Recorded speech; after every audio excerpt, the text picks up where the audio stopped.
Hello everyone, আসসালামু আলাইকুম। Welcome back to my channel. কেমন আছো সবাই? আশা করি আল্লাহর রহমতে খুবই ভালো আছো। আলহামদুলিল্লাহ, আমিও ভালো আছি। আজকে আবারও একটা নতুন ভিডিও নিয়ে চলে আসলাম। যদি ভালো লাগে তাহলে প্লিজ একটা লাইক দিয়ে আমার ভিডিওটা কন্টিনিউ করবে বন্ধুরা।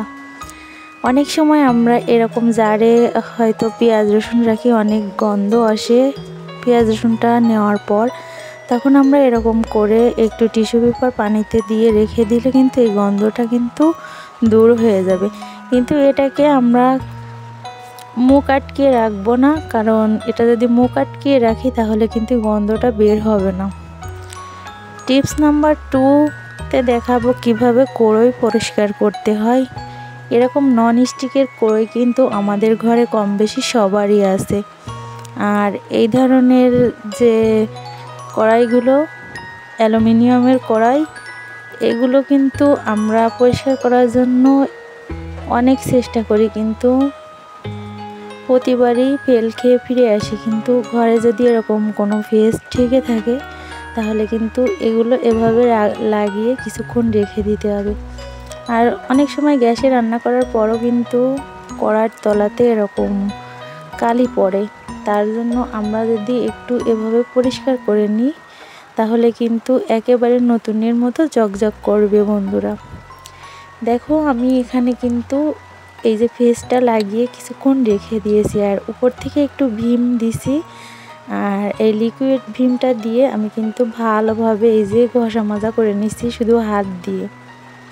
আর যখন দেখা যাবে যে অতিরিক্ত হয়ে গেছে তখন কিন্তু হাত দিয়ে ঘষলেও কাজ হবে না। তার জন্য যেটা প্রয়োজন আমাদের সেটা এখানে লাগাতে হবে। আর দেখো, অলরেডি হাতে কিন্তু অনেকগুলা উঠে এসেছে কালি সহ। আর এতটাই উপকারী জিনিস এই পেস্টটা, একেবারে সাদা ঝকমক করবে।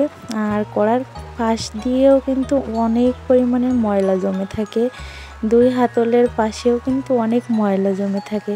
তার জন্য যেটা করতে হবে এটা তোমাদের সাথে শেয়ার করব বন্ধুরা। দেখো আমার হাতে কতটা ময়লা উঠে এসেছে কালি সহ। আর এই যে এটাকে সুন্দর করে আমি উঠিয়ে নিচ্ছি এই টিস্যু পেপারটা দিয়ে। আসলে টিস্যু পেপারের জুড়ি নাই বলে শেষ করা যাবে না, এটা যে কাজে লাগাবে তোমরা সেই কাজেই লাগবে। আর আমার থাম্বনেল টাইটেল দেখে বুঝে গেছো যে আমি টিস্যু পেপার দিয়ে কী কাজ করতে যাচ্ছি। এটা তোমাদের সাথে অবশ্যই শেয়ার করব, কিন্তু পুরো ভিডিওটা স্কিপ না করে কিন্তু আমার সাথে থাকতে হবে। আর যে ওষুধের যে খোসাগুলো আছে এগুলো কিন্তু একেবারে স্টিল জাতীয় একটা জিনিসের মতো আর কি, ওগুলার সাহায্যে কিন্তু আমরা এই যে ঘষা মাজা করে কিন্তু উঠিয়ে নিতে পারি। অনেক সময় গুনার জাল দিয়ে কিন্তু এটা করা যায় না, যা এই ওষুধের খোসা দিয়ে করা যায়। দেখো এইখানটা বরাবর কিন্তু এরকম ঘষা মাজা করে নিলে কিন্তু সুন্দর করে উঠে যায়।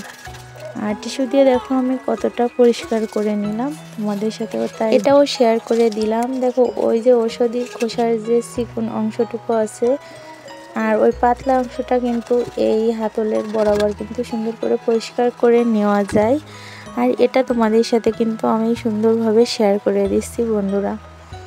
আর যদি ভালো লাগে প্লিজ এই পর্যন্ত ভিডিওটা দেখতে দেখতে হয়তো লাইক দিতে ভুলে গেছো বন্ধুরা, একটা লাইক দিয়ে আমার ভিডিওটা কন্টিনিউ করো। টিপস নাম্বার 3-তে নিয়ে আসলাম সেই কাঙ্ক্ষিত জিনিস, আর যেটা তোমাদের মাঝে আমি এখন শেয়ার করব। এই দেখো, আমরা অনেক সময় এই যে এই প্রবলেমের ফেস হই, এটা হচ্ছে চার্জারের গায়ে অনেক দিন হয়ে গেলে কিন্তু একটা হাতের যে ছাপগুলা লাগতে লাগতে অনেক ময়লা জমে যায়। আর এই ময়লাগুলো কিন্তু উঠানো খুবই কঠিন হয়ে পড়ে, কোনো সাবান ইউজ করলেও কিন্তু এই ময়লাটা উঠতে চায় না, এই দাগটা ওঠে না, একেবারে পুরানের মতো দেখায়। আর এটা কিন্তু কাজে আসে না। আর এগুলো কিন্তু কোথাও নিয়ে গেলেও কিন্তু খুবই খারাপ দেখায়। তার জন্য যেটা করতে হবে, এই যে পেস্টটা এভাবে সুন্দর করে লাগিয়ে দিলে আমরা কিন্তু সুন্দরভাবে একেবারে কিছুক্ষণ 4 থেকে 5 মিনিট রেখে দিলে তোমাদের ঘষা মাজা কিছুই লাগবে না, এমনিতেই এটা উঠে যাবে। আর এত জাদুকারী একটা টিপস আসলে আমি যদি আগে না ট্রাই করতাম তাহলে বুঝতেই পারতাম না। আর যাদের ঘরে পেস্ট আছে, পেস্টের কথা আর কি বলবো, এই ধরনের কাজে সম্পূর্ণ কাজে কিন্তু ব্যবহার করা যায়। আর এটা কিন্তু তোমাদের সাথে আমি শেয়ার করে দিলাম বন্ধুরা। এই দেখো কতটা সুন্দর করে আমি মাখামাখি করতেছি। একটু বেশি করে নিয়ে মাখলে কিন্তু যেখানটায় বেশি পড়বে সেখানটায় কিন্তু দ্রুত এই যে ময়লাটা উঠে যাবে। বিশেষ করে যেখান থেকে আমরা ফোনের ইসে লাগাই সাথে সংযুক্ত করি ওইখানটায় কিন্তু বেশি ময়লা জমে যায়, কারণ এখানে আমরা কিন্তু অনেকবার হাত ধরে ইউজ করি। আর এটা কিন্তু হাতে অনেক সময় ময়লা থাকে, আর এই ময়লা সহ কিন্তু আমরা ব্যবহার করি, আর এই জন্য এত পরিমাণের কালচে ভাবটা হয়ে যায়। তার জন্য এই উপকারী টিপসটা হয়তো সবার কাজে লাগবে বন্ধুরা। আর যার কাছে ফোন আছে তার কাছে তো চার্জার একেবারে উপযোগী একটা জিনিস, কারণ এটা ছাড়া কিন্তু চলা একদম মূল্যহীন হয়ে পড়ে। কারণ যার ফোনে চার্জ না থাকে তার কিন্তু একটা অনেক সমস্যার মধ্য দিয়ে ফেস করতে হয়। তার জন্য এটা কিন্তু আমরা যে কোনো জায়গায় নিয়ে ব্যবহার করি। তার জন্য এই টিপসটা সব সময়ের জন্য ফলো করতে পারলে কিন্তু অনেক উপকারে আসবে। এবার এই যে টিপসটা দেখতেছো, এটা কিন্তু আবারও আরেকটা টিপস তোমাদের মাঝে নিয়ে চলে আসলাম। টিপস নাম্বার 4 দেখাবো। আমাদের বাজার থেকে অনেক সময় পলিথিনে করে অনেক কিছু আনা হয়, আর এই পলিথিনের গিট্টু খোলার সময় কিন্তু অনেক ঝামেলা হয়ে পড়ে। হয়তো পলিথিনটাকে ছিঁড়ে ফেলে তারপর মালগুলো বের করতে হয়। আসলে পলিথিন না ছিঁড়ে যদি আমরা মালগুলো খুব সহজে বের করে নিতে পারি, আমাদের পলিথিনগুলো কিন্তু বেঁচে যাবে, অন্য একটা কাজে লাগাতে পারবো। দেখো দুই পাশের ডান্ডাটা ধরে এভাবে পেঁচিয়ে নিলাম, আর এভাবে পেঁচিয়ে নিয়ে আমি সুন্দর করে এই যে এপাশ ওপাশ ঠেলা দিচ্ছি। দুই পাশে ঠেলা দিলে এই যে এরকম করে কিন্তু খুব সহজে বের হয়ে আসবে। আর এটা খুলতে কিন্তু অনেক সুন্দর একটা ভালো লাগে আইডিয়া, আমার কাছে কিন্তু খুব ভালো লাগে। আর দেখো খুলে নিচ্ছি, ভিতরের যে মালামালগুলো আমি বের করে নিচ্ছি। বের করার পর দেখো আরও একটা টিপস তোমাদের সাথে শেয়ার করব। যদি ভালো লাগে প্লিজ বন্ধুরা অবশ্যই মূল্যবান মতামত আমার কমেন্ট বক্সে রেখে যাবে। আর ভিডিওটা কেমন লাগলো ফ্রেন্ড অ্যান্ড ফ্যামিলির ভিতরে শেয়ার করে দিবে।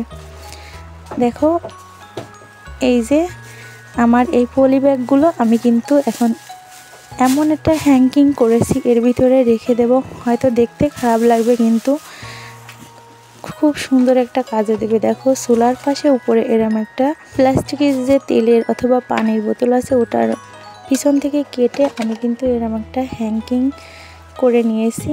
আর এই দেখো নিচ থেকে উপর থেকে রেখে দিয়ে নিচ থেকে যখন প্রয়োজন হবে টেনে আনা যাবে এইরকম করে। হয়তো এই টিপসগুলো তোমাদের কোনো উপকারে আসবে। আর এরকম আরও টিপস পেতে আমাকে অবশ্যই কমেন্ট করো, অবশ্যই তোমাদের মাঝে নিয়ে আসবো। আমার প্রিয় বন্ধুরা সবাই ভালো থাকো, সুস্থ থাকো। আজকে এ পর্যন্তই, দেখা হবে আবার নেক্সট একটা ভিডিও নিয়ে। আল্লাহ হাফিজ।